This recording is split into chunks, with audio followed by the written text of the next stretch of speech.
Yr hippo cyntaf ar y Lleuad. Stori am 2 hippo ydy hon. 2 hippo ond 1 freuddwyd, sef bod yr hippo cyntaf ar y Lleuad. Roedd yr hippo cyfoethog, Caswallon ap Cynfelyn ap Cadwaladr, wedi talu am orsaf ofod anferth mwyn cyrraedd y Lleuad. Ond hippo tlawd oedd Lleuad. Un bore cyhoeddodd, dwi eisiau bod yr hippo cyntaf ar y Lleuad. Ond Lleuad, medda'r giraff, does gen ti ddim roced. Fe wnawn ni adeiladu un idwal, atebodd Lleuad. Rhaid bod hippo mawr gael breuddwyd fawr.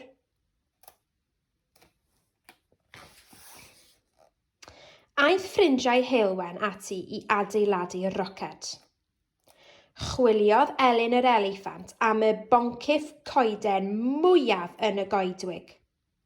Aeth Glenys y gorilla i nôl y wynwydden hiraf, ac fe aeth eilir yr estrys i chwilio am y llwyth mwyaf drewllyd o faw y rhinoceros. Ar ôl oriau, dyddiau ac wythnosau o waith, roedd y roced yn barod. Wel, roedd yn edrych yn debyg i roced, yn eithaf tebyg. Diolch gyfeillion, fy hippo roced fy hun. Y cwbl iddo ar ôl i'w wneud oedd tanio'r baw rhinoceros i anfon Lleuad i'r gofod. Ond sut? Tria rwbio'r 2 o'r pethau pigog na yn erbyn ei gilydd i greu sbarc. Pigog? Pa bethau pigog? I ffwrdd â ni, gyhoeddodd Lleuad. Dilynwch eich breuddwyd, bawb. 3, 2, 1. Ond cyn i Lleuad allu dweud i ffwrdd â ni, dechreuodd fwrw glaw. A bwrw glaw. Glaw di-ddiwedd. Roedd hi'n dymor glaw, am 5 mis cyfan. Ar ôl iddi stopio bwrw glaw, dechreuodd Lleuad cyfri i lawr eto. 3, 2, 1, i ffwrdd â ni. Saethodd yr hippo roced i fyny i'r gofod. Wrth i'r hippo fynd yn uwch ac yn uwch, roedd y ddaear yn mynd yn llai ac yn llai, a'r Lleuad yn mynd yn fwy ac yn fwy. Ond yna, yn nyfnder y gofod, trychineb. Roedd Lleuad mor brysur yn bwyta ei brechdanau, wnaeth hi ddim sylwi ar be oedd yn gwibio tuag ati. Asteroid anferth. Chwalodd yr hippo roced yn gannoedd o ddarnau man, gan anfon yr hippo druan yn troelli'n wyllt drwy'r gofod. Roedd hi'n gwibio i gyfeiriad y Lleuad.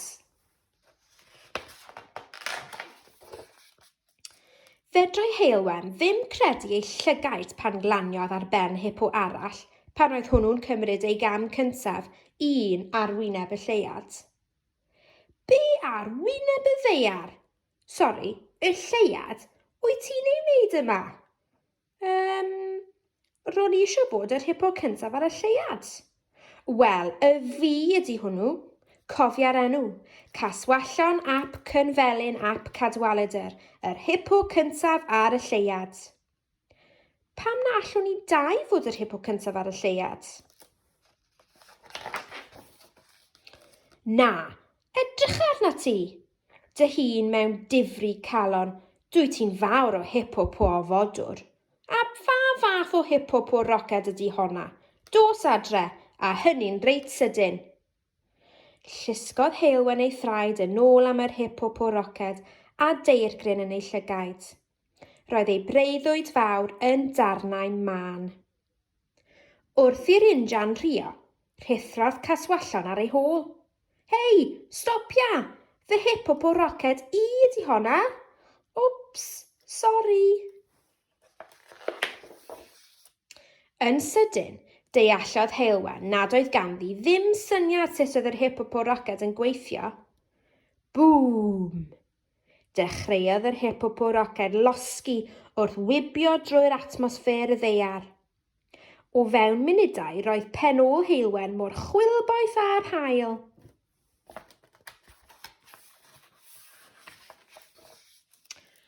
Glaniodd yr hippo ar y ddaear gyda chlec.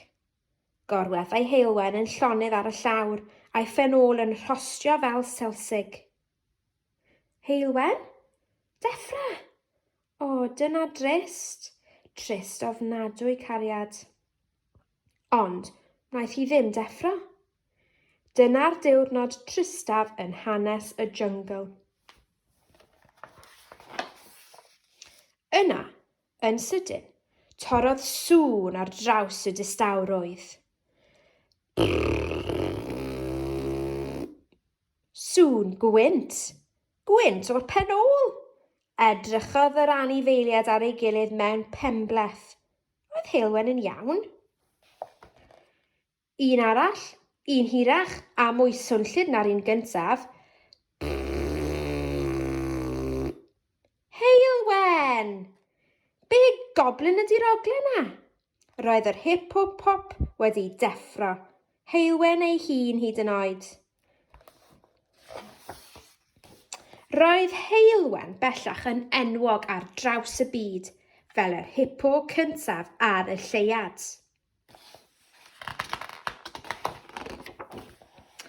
Wnaeth hi erioed sôn am yn hippo arall oedd wedi cyrraedd yno'n gyntaf. Felly, dych chi, peidiwch â dweud wrth neb.